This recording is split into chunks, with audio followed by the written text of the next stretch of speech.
Saya sekedar memberikan ilustrasi saja Pak.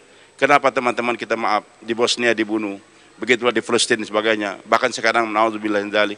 Kita doakan agar teman-teman kita yang di Papua sana, yang meninggal dunia diampunkan dosanya oleh Allah, diangkatkan derajatnya. Yang hartanya habis terbakar, diampunkan oleh Allah. Tapi hendaklah kita paham Pak, kenapa semua tersebut terjadi? Karena kita lupa. Kita lebih mengutamakan keperluan hidup daripada tujuan hidup. Saat azan berkumandang kita tidak kita hiraukan, sering kita abaikan. Begitu pula hadirin kita tidak mau berbagi kepada sesama. Maka saya katakan tadi sebagai ilustrasi saja nih Pak. Kita beli sapi perah. Beli sapi perah ini. Untuk apa kita beli sapi tadi?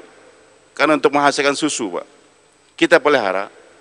Nanti kita buatkan kandang yang bagus, kasihkan rumput yang bagus, kasihkan macam-macam vitamin dan sebagainya, berikan suntikan juga. Tujuan semua tadi supaya itu sapi mengeluarkan susu. Nah selama itu sapi pagi atau petang mengeluarkan susu, nanti yang mencarikan rumputnya siapa Pak? Tuannya. Yang membuatkan kandang atau rumah yang bagus, tanggung jawab siapa? Tuannya juga. Yang menyalakan api unggun di malam hari ketika kenyamukan ataupun banyak laron dan sebagainya, siapa? Tuannya. Anak kecil mau bermain-main dengan itu sapi yang bawakan pedang, siapa? Tuannya juga. Semua keperluan itu sapi, tanggung jawab tuannya. Kapan? Selama itu sapi bisa mengeluarkan susu. Suatu saat itu sapi ngambek Pak, meraju istilah bahasa Banjar kita nih. Kadang lagi keluar susunya tidak keluar. Dikasih macam-macam vitamin nggak keluar gitu, maka diapakan? Diapa itu sapi? Kirim ke tukang jagal, disembelih, habis disembelih, dikulitin lagi, dicincang lagi, dibakar lagi, dikunyah lagi, dipres, terakhirnya dibuang di pembuangan yang terakhir sana Pak. Walillahil matsalul a'la. Kalau ini umat betul-betul tegar dengan tujuan hidup, salat berjamaah kita jaga Pak. Qiyamul lail juga kita berbuat pada sesama. Maka segala keperluan hidup kita akan dimudahkan oleh Allah Subhanahu wa taala. Tapi ketika sekarang apa yang Nabi telah sabdakan betul, Allah taala berfirman dalam hadis qudsi, "Innila ahummu bi ahli al-ardi azaban." Aku ingin turunkan bencana ke bumi ini. Bencana, kebakaran, kebanjiran, tsunami dan sebagainya. Allah memang sudah rancang.